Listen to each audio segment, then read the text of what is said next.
आप देख रहे हैं एनडीटीवी इंडिया और मैं हूं आपके साथ अनंत भट्ट। और बुलेटिन में हम सबसे पहले बात करेंगे उस दर्दनाक हादसे की जिसने सबको हिलाकर रख दिया है। और यह हादसा हुआ हाथरस के रति भानपुर में। जी हां, यहां सत्संग में मची भगदड़ में अब तक 116 लोगों की जान जा चुकी है। मौत का आंकड़ा 116 लोगों तक पहुंच चुका है।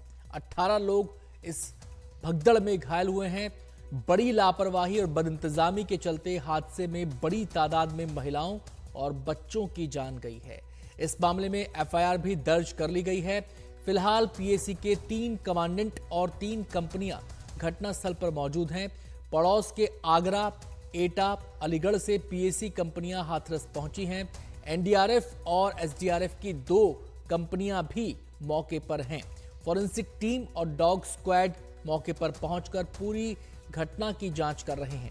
घटना पर भारी पुलिस बल की तैनाती की गई है। आपको बता दें कि कल यहां भोलेनाथ बाबा नाम के एक स्वयंभू संत का सत्संग आयोजित किया गया था। समापन के मौके पर यह भगदड़ मची। वहीं मैनपुरी में भोलेनाथ बाबा के आश्रम के आसपास भी पुलिस बल की तैनाती कर दी गई है। मौके पर यूपी सरकार के 3 मंत्री, मुख्य सचिव और डीजीपी भी पहुंचे हुए हैं, जिससे कि जो राहत और बचाव कार्य है उसमें तेजी आए और यहां पर जो लोग इस हादसे का शिकार हैं उन तक मदद सही समय पर पूरी मदद पहुंचती रहे। और टीवी स्क्रीन पर हम लगातार हेल्पलाइन नंबर भी आपको दिखा रहे हैं, उसके जरिए भी इस हादसे के बारे में, इसमें जो लोग घायल हुए हैं, जिनके परिजन परेशान हैं अपनों को लेकर, वो मालूमात हासिल कर सकते हैं।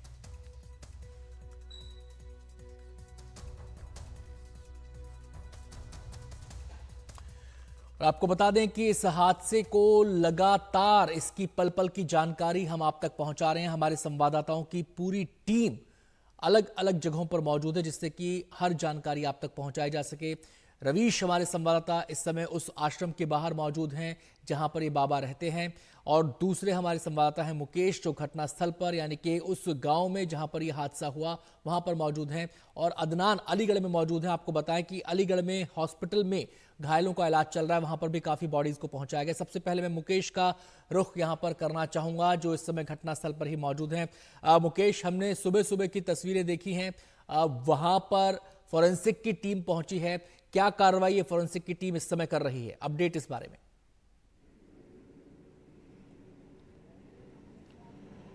देखिए, चूंकि केस दर्ज हो गया है तो केस दर्ज करने के बाद क्या कुछ एविडेंस हो सकते हैं उनको कलेक्ट करने के लिए जो फॉरेंसिक टीम है वो यहाँ पर पहुंची है और जांच कर रही है। मैं आपको समझाता हूं कि जो पूरा जहां पर घटना हुई वहां पर क्या कुछ हुआ है।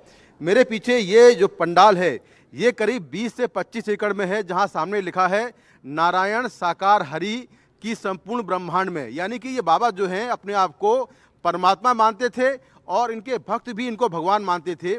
तो ये जो पूरा पंडाल है यहीं पर कल सत्संग हो रहा था। आप देखें कि 20 से 25 एकड़ में पंडाल फैला हुआ है और दूर तक आपको टेंट नजर आएगा। जहां पर पंडाल है वहां पर कोई घटना नहीं हुई है। इस पंडाल में करीब 3 से 4 दिन पहले से जो बाबा के भक्त थे वो आने शुरू हो गए थे, लेकिन जो बाबा नारायण साकार हरि हैं वो मंगलवार दोपहर करीब 12 बजे यहाँ पर पहुँचे, और जब वो पहुँचे तो यहाँ पर लाखों लोगों की भीड़ पहले से मौजूद थी। इसके बाद बाबा सत्संग करने के बाद करीब 1:30 बजे यहाँ से निकले हैं, और ये जो सामने रास्ता है यहीं से बाहर निकले। आप देखें कि लेफ्ट में ये सामने जो बोर्ड लग रहा है इसमें इस सत्संग के जितने भी ऑर्गेनाइजर्स हैं उनके नाम लिखे हुए हैं। 26 लोगों के नाम लिखे हुए हैं जो कि सत्संग के ऑर्गेनाइजर हैं। अब मैं आपको दिखाता हूँ कि यहाँ से ये जो रास्ता है यहाँ से बाबा बाहर निकले, और बाहर निकलने के बाद ये सामने है NH 34, यानी कि गाजियाबाद को अलीगढ़ से जोड़ने वाला ये रास्ता जो है। यहाँ से बाबा निकले और बाबा ने यहाँ से राइट लिया अलीगढ़ जाने के लिए। अब मैं कोशिश करता हूँ आपको दिखाने की कि पूरा जो घटनाक्रम है वो कहाँ पर हुआ है। यहाँ से बाबा राइट लेते हैं और थोड़ा यहाँ पानी भरा हुआ है। मैं कोशिश करता हूँ कि सड़क की दूसरी तरफ जाकर आपको दिखाता हूँ। यहाँ पर देखिए कि अभी भी बहुत सारे जो लोग जो कल इस हादसे का शिकार हुए उनके जूते, चप्पल, सामान, ये सारा कुछ अभी भी यहाँ पर पड़ा हुआ है। तो इस सड़क के ऊपर आते हैं। यहाँ पर बाबा की गाड़ी यहाँ से आती है सामने से, और यहाँ से आगे आने के बाद बाबा यहाँ से राइट लेते हैं। राइट का जो रास्ता है ये अलीगढ़ और एटा की ओर जा रहा है। और करीब 1:30 बजे जब बाबा बाहर निकलते हैं तो सड़क के दोनों तरफ लाखों की संख्या में लोग खड़े हुए थे और पूरा जो रोड है वो ब्लॉक हो गया था। काफ़ी लंबा जाम यहाँ पर पहले से लगा हुआ था। लोगों के मुताबिक जिस तादाद में भीड़ थी उस तादाद में पुलिसकर्मी बहुत कम थे, केवल 40 पुलिसकर्मी थे और बाकी बाबा के सेवादार थे। तो यहाँ से जब बाबा निकलते हैं तो यहाँ लेफ्ट में ये सामने जो है जो खाली खेत पड़ा हुआ है, इस खेत में यहाँ पर ये जो ऊपर ऊंचाई है जहाँ पर मैं खड़ा हूँ इधर, यहाँ पर बहुत सारे लोग यहाँ पर खड़े हुए थे। और आप देखें कि ये जो जगह है यहाँ पर बहुत सारे लोग खड़े हुए थे, ये सामने जो रास्ता है। और जैसे ही बाबा यहाँ से निकले तो लोगों के मुताबिक जब बाबा निकलते हैं तो लोग उनके गाड़ी के टायरों की धूल चाटने के लिए आतुर रहते हैं। इस कदर बाबा के फॉलोवर जो हैं इस कदर हैं कि वो गाड़ी के टायर की धूल या बाबा जहाँ पर बैठे हैं वो ईंट तोड़कर घर ले जाते हैं। तो यहाँ से कुछ लोग नीचे गिरे। यहाँ ये जो नीचे आपको हल्की छोटी सी नाली दिखाई दे रही है, यहाँ बहुत महिलाएं बच्चे थे और ये यहाँ से वो नीचे गिरे। इसके बाद भगदड़ शुरू हुई और यहाँ से आगे जो खेत जा रहा है जहाँ पर ये आपको तमाम जो फॉरेंसिक एक्सपर्ट है वो दिखाई दे रहे हैं, वहाँ तक महिलाओं के चप्पल, जूते, बच्चों के चप्पल पड़े हुए हैं जी। यहीं पर सबसे ज़्यादा जो लोग हैं वो मारे गए हैं। और यहीं इसके बाद बाबा यहाँ से निकल गए, लेकिन सबसे ज़्यादा जो असर हुआ हादसे का वो यहीं पर हुआ। सबसे ज़्यादा लोग यहीं पर मारे गए हैं। अब मुकेश, 2-3 बातें यहाँ पर लोगों के जहन में, आपने पूरे घटनाक्रम को बताया कि कैसे बाबा की गाड़ी आई, कहां पर भीड़ जमा हुई, कैसे लोग वहां पर गिर गए। अब आपसे हम जानना ये चाहते हैं 2-3 बातें। पहली बात तो ये, आपने जो पूरा मैदान दिखाया जहां पर ये सत्संग हुआ था, मुझे वहां पर ना तो कोई लाइन की व्यवस्था के लिए बैरिकेड्स नजर आए। अमूमन हमने देखा कि रेलिंग्स लगा दी जाती है जिससे कि अव्यवस्था ना फैले, ना तो ऐसी कोई व्यवस्था यहां पर नजर आ रही है। अमूमन देखा जाता है जब इतनी भारी तादाद में लोग आते हैं तो वहां पर भारी संख्या में पुलिस बल होता है, जो अपने ऑर्गेनाइजर हैं उनके अपने सेवादार होते हैं। वहां पर यह व्यवस्था कैसी थी? ना ही मुझे वहां पर एंट्री और एग्जिट के अलग अलग गेट नजर आ रहे हैं, मुझे केवल खुला मैदान नजर आ रहा है, जिसकी जैसे मर्जी आई आओ, जिसकी जैसे मर्जी हुई जाओ, और कोई यहां पर डिसिप्लिन मेंटेन करने के लिए, अनुशासन मेंटेन करने के लिए कोई व्यवस्था नहीं थी। क्या ऐसी ही स्थिति, ऐसी ही तस्वीर है वहां पर? देखिए, बिल्कुल जो बाबा के सेवादार थे वो तो कुछ बड़ी संख्या में थे, लेकिन पुलिसकर्मी केवल 40 थे, ना कोई बैरिकेटिंग थी। इवन यहाँ पर बहुत लंबा ट्रैफिक जाम इस रोड पर लगा हुआ था, तो ट्रैफिक जाम को खुलवाने के लिए कोई नहीं था। सड़क के दोनों ओर बड़ी संख्या में लोग खड़े हुए थे और यही वजह है कि ये जो रास्ता है, जैसा मैं पहले बताया कि यहाँ पर थोड़ी हाइट है और नीचे आप देखेंगे तो खेत थोड़ा नीचे है। तो यहाँ से जब धक्का शुरू हुआ और लोग यहाँ से नीचे गिरना शुरू हुए, तो चूंकि सबसे ज़्यादा यहाँ पर महिलाएं और बच्चे थे जो बाबा के चरणों की धूल, बाबा की गाड़ी के टायर की धूल चाटने को बेताब थे, वो यहाँ से नीचे गिरे और फिर यहाँ से भगदड़ शुरू हुई और सबसे ज़्यादा लोग यहाँ पर मारे गए। आप देखिए कि अभी खेतों में सामने जो फॉरेंसिक एक्सपर्ट हैं, सामने वो डॉग स्क्वाड लेकर घूम रहे हैं और जो खेत के अंदर तमाम जो फॉरेंसिक एक्सपर्ट हैं वो सबूत ढूंढ रहे हैं। तो जांच लगातार चल रही है, लेकिन निश्चित तौर पर जो खामियां हैं, जो लापरवाही है, वो बहुत ज़्यादा हुई है। क्योंकि अगर इतनी ज़्यादा भीड़ कहीं पर होती है तो पुलिस सुरक्षा इंतजाम करती है, वहाँ पर बड़ी संख्या में पुलिस फोर्स तैनात करती है ताकि अगर कोई इस तरह के हालात बने तो तुरंत उस पर काबू किया जाए।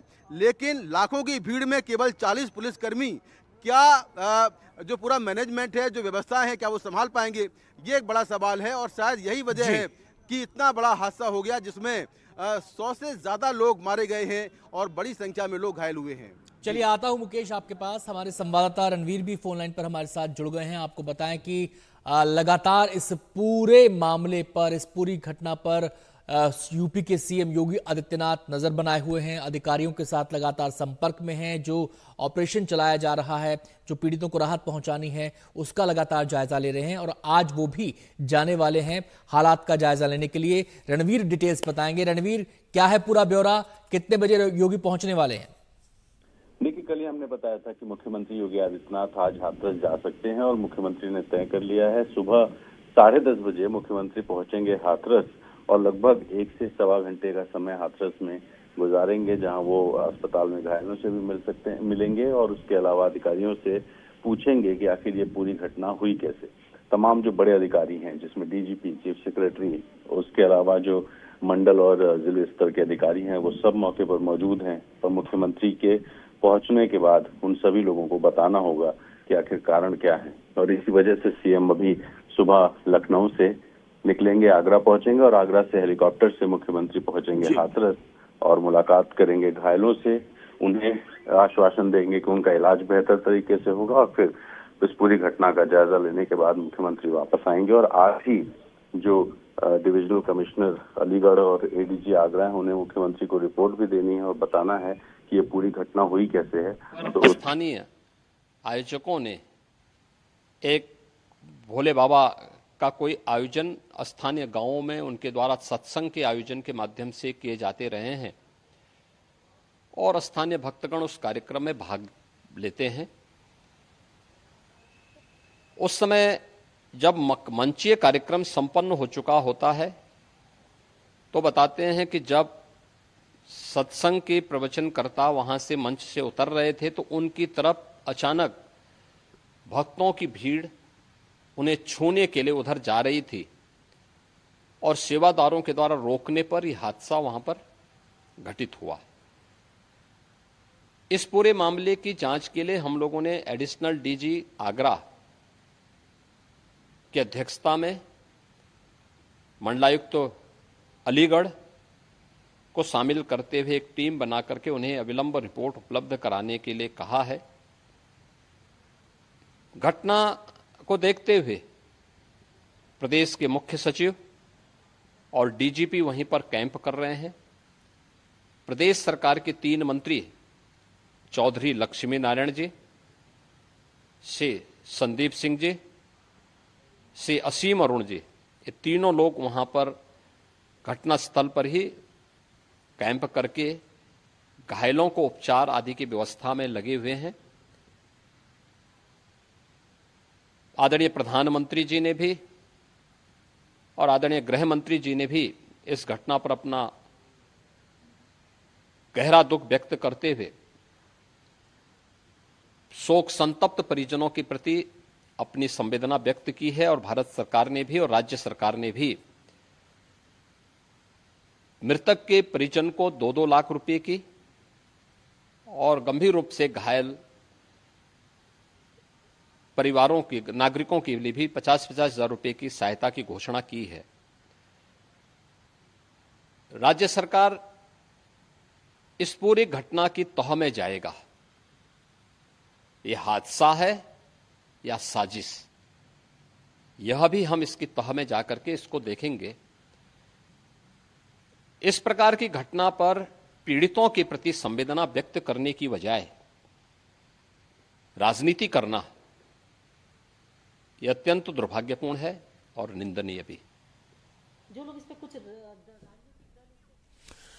तो अभी आप यूपी के सीएम योगी आदित्यनाथ को सुन रहे थे। आपको बता दें कि आज वो घटनास्थल का दौरा करने वाले हैं। इसके अलावा जो अस्पताल में पीड़ित भर्ती हैं उनका भी हालचाल वो जानेंगे। और बड़ी बात यहां पर जो उन्होंने कही है वो ये कि जांच के लिए कमेटी तो बना दी गई है, लेकिन जो बड़ी बात अभी उन्होंने अपनी पत्रकारों से बातचीत करते हुए कही वो ये कि ये हादसा है या कोई साजिश, यानी कि दोनों ही पहलू इस जांच का हिस्सा होंगे।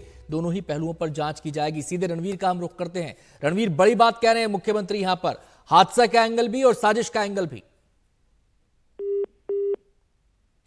लगता है रणवीर से हमारा संपर्क टूट गया है। हम सीधे इस समय रुख कर सकते हैं अपने संवाददाता रवीश का, जो मैनपुरी के उस आश्रम के बाहर मौजूद हैं जहां पर ये स्वयंभू बाबा रहता है। सीधे हम रवीश का रुख करेंगे। रवीश, सबसे पहले तो मैनपुरी के आश्रम के बाहर क्या माहौल है? जो जानकारी हमें मिल रही है, बताया जा रहा है कि भारी संख्या में पुलिस बल वहां पर पहुंचा हुआ है, पुलिस बल की वहां पर तैनाती है। तो आज क्या कोई एक्शन भी संभव है? जी देखिए अनंत, जब कल हाथरस में ये हादसा हुआ, ये दर्दनाक हादसा हुआ, तो 3 बजे के बाद में जो बाबा हैं, बाबा भोले, वो यहीं पर आए। सीओ साहब हमारे साथ में हैं। सर, यहाँ पर हैं अभी बाबा कि नहीं अपने आश्रम में? जब कल ही बता चुका कि हम जब यहाँ आए थे तो बाबा तो है नहीं यहाँ पर। अच्छा, बाबा नहीं है, लेकिन उनके जो यहाँ पर सिक्योरिटी गार्ड हैं वो तो कल कह रहे थे कि 3 बजे के बाद में बाबा यहाँ पर आए थे। आपसे कहेंगे, मुझे तो नहीं कहे सर, हमारे पास बाइट है उनकी। वो आपसे कहेंगे, हमसे तो नहीं कहे ना। अच्छा, हमसे तो नहीं कहे। अच्छा, अच्छा, तो बाबा के खिलाफ में मुकदमा तो दर्ज हो गया है? अब ये नहीं पता मुझे, अच्छा, ये नहीं मुझे पता। जानकारी नहीं। चलिए, ये सीओ साहब हैं जो कि यहाँ पर कल रात से ही इस श्री राम कुटीर में अंदर मौजूद हैं। ये बाबा का आश्रम है और बाकायदा जो है, जब हाथरस में कल ये कांड हुआ तो सबसे पहले बाबा इसी मैनपुरी के अपने राम कुटीज जो चैरिटेबल ट्रस्ट का आश्रम है, इसी में वो पहुंचे थे। बाकायदा हमारे पास जो उनके यहाँ के सेवादार हैं, उनकी बाइट है, उन सेवादारों ने खुद ये कहा कि बाबा यहाँ पर 3 बजे आए थे। और बाकायदा मैं आपको दिखाऊं अनंत कि ये काफी आलीशान एक आश्रम बना हुआ है। और बाबा भोले के इतिहास के बारे में यहाँ के लोग बताते हैं कि बाबा भोले का नाम सूरजपाल था और 2099 तक 1900 वो उत्तर प्रदेश पुलिस में वो रहे हैं। और उसके बाद में ये आप देखिए कि जब कल ये हादसा हुआ तो उसके बाद जब बाबा यहाँ पर लौटे तो उनके स्वागत के लिए बाकायदा इस तरीके से जो फूलों की रंगोली है, ये आप देखिए, ये फूलों की रंगोली बाकायदा यहाँ पर सजाई गई। ये आश्रम का जो है वो मुख्य द्वार है, जहाँ पर अंदर कल ये कहा जा रहा था कि बाबा यहाँ पर मौजूद हैं। ये आप देखिए कि बाकायदा जो है वो फूलों से स्वागतम यहाँ पर लिखा गया। और ये जो आश्रम है, इस आश्रम के ऊपर में भी कई सारे सवाल खड़े हो रहे हैं। और ये कहना है कि आश्रम जो है वो तकरीबन 5-6 साल पहले ये बनाया गया था। इस आश्रम में ये आप देखिए कि जो बाबा के अनुयायी हैं, उन्होंने 2.5 लाख रुपए के चंदे से लेकर और 50,000 रुपए तक का जो चंदा है वो 200 लोगों का यहाँ पर नाम है। लेकिन पुलिस की बाइट अभी आपने सुनी, इंटरव्यू सुना, पुलिस के जो सीओ हैं वो ये कह रहे हैं कि यहाँ पर बाबा आए नहीं थे।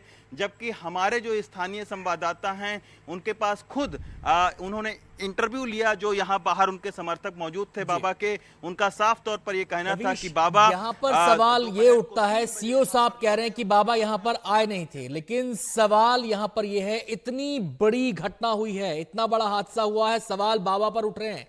क्या पुलिस ने इस आश्रम के अंदर जाने की कोशिश की या सेवादारों ने जो बोल दिया उसी को सत्य मान लिया, उसी को ब्रह्म सत्य मान के बैठ गए कि हाँ बाबा अंदर है ही नहीं?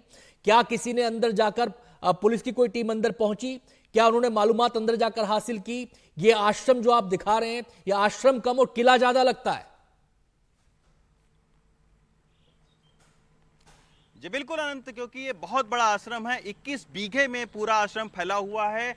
बाबा के अंदर तकरीबन सैकड़ों समर्थक थे अपनी लग्जरी गाड़ियों के साथ में।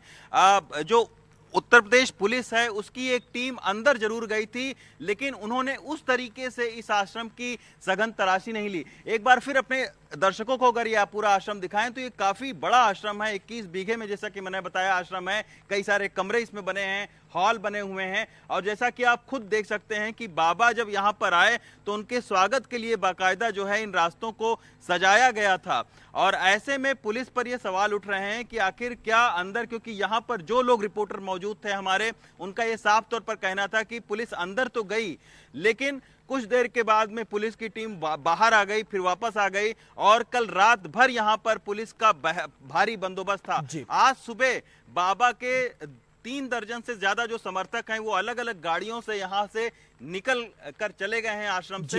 रात रवीश, यहाँ पर एक इंपॉर्टेंट सवाल, एक बड़ा सवाल यहाँ पर और खड़ा हो जाता है। मैं बार बार कह रहा हूं कि बड़ा मामला है, 116 लोगों की जान इस मामले में गई है, सत्संग आयोजित किया गया था, जिम्मेदारी बनती है आयोजनकर्ताओं की। मेरा सवाल यह है, इस आश्रम के कितने एंट्री और एग्जिट पॉइंट हैं? क्या सभी एंट्री एग्जिट पॉइंट को पुलिस ने यहां पर कवर किया है? जो गाड़ियां अंदर जा रही हैं, जो गाड़ियां अंदर से बाहर आ रही हैं, क्या उनको देखा जा रहा है? क्योंकि जब यह मामला बड़ा है तो ऐसे में जांच का जब दायरा बढ़ेगा, जब जांच का शिकंजा कसेगा, तो बड़ा सवाल यह होगा कि बाबा कहां पर है, पूछताछ उनसे बनती है। बिल्कुल अनंत, सबसे बड़ी बात यह है कि 100 से ज्यादा लोग मारे जाते हैं। बाबा भोले हैं वो खुद यहां पर आते हैं, लेकिन उसके बावजूद कल रात को हमने देखा कि पुलिस का भारी अमला यहां पर मौजूद था।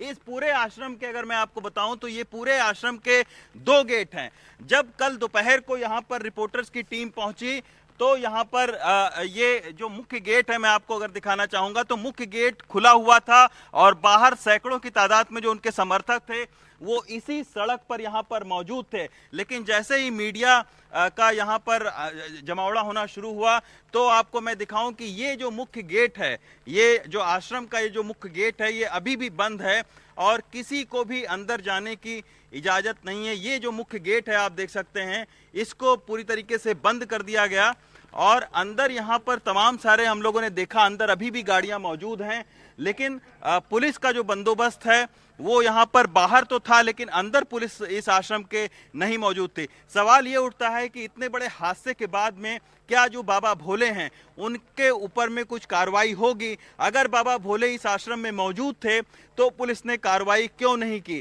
क्या आज सुबह बाबा जो है, क्योंकि अभी हमने खुद देखा कि 3 दर्जन से ज्यादा जो गाड़ियां हैं वो इस आश्रम से बाहर निकल गई हैं, तो क्या उन्हीं गाड़ियों में से किसी में एक बाबा थे? क्या वो अब आश्रम से जा चुके हैं? क्योंकि अभी हम आपको बताएंगे, बहुत सारे लोगों ने यहाँ पर, जो लोग सुरक्षा में तैनात थे बाबा के समर्थक, उनकी खुद की बाइट है और उन्होंने खुद ये कैमरे पर कहा कि बाबा 3 बजे यहाँ पर इस आश्रम में आए थे और जैसा मैंने अभी खुद दर्शकों को दिखाया कि उनके स्वागत के लिए बाकायदा फूलों से सजाया गया इस आश्रम को। कल रात को इस आश्रम में काफी सजावट थी। आता हूं रवीश आपके पास। जी जी बिल्कुल बिल्कुल आपके पास आता हूं। तो इस समय हलचल है मैनपुरी के उस आश्रम के बाहर जहां पर ये स्वयंभू बाबा रहते हैं, और आपको बताएं कि हमारे संवाददाता लगातार पल पल का अपडेट दे रहे हैं। तो यहां पर विरोधाभासी बात आश्रम के बाहर से इस समय निकलकर सामने आ रही है। रवीश बता रहे हैं कि जो सेवादार थे उन्होंने कहा कि बाबा आश्रम में आए थे, बाबा आश्रम में मौजूद थे, कल ही आ गए थे। लेकिन जो पुलिस है, पुलिस का कहना यह है कि जब वो यहां पर पहुंची है तो यह बताया जा रहा है कि बाबा आश्रम में नहीं है। तो बाबा अगर आश्रम में नहीं है तो फिर बाबा कहां पर है? हमारे संवाददाताओं से हमारी ये बातचीत जारी रहेगी और भी तमाम पहलू हैं इस हादसे के। इस बड़ी खबर पर हम लगातार बने हुए हैं, पल पल का अपडेट हम आपको दे रहे हैं। एक छोटा सा ब्रेक यहां पर लेंगे, तुरंत लौटते हैं। आप देखते रहिए एनडीटीवी इंडिया।